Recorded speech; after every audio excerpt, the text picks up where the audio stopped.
ఒంటరిగా ఉన్నప్పుడు నా తోడుగా, వెంటుండి బలపరచే స్నేహితుడుగా.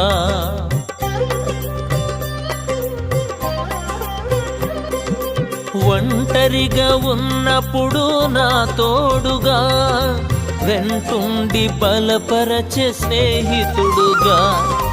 నడిపించు వాగ్దాన సంకీర్తన, నడిపించు వాగ్దాన సంకీర్తన. ఆర్భాటంతో ఉత్సాహంతో,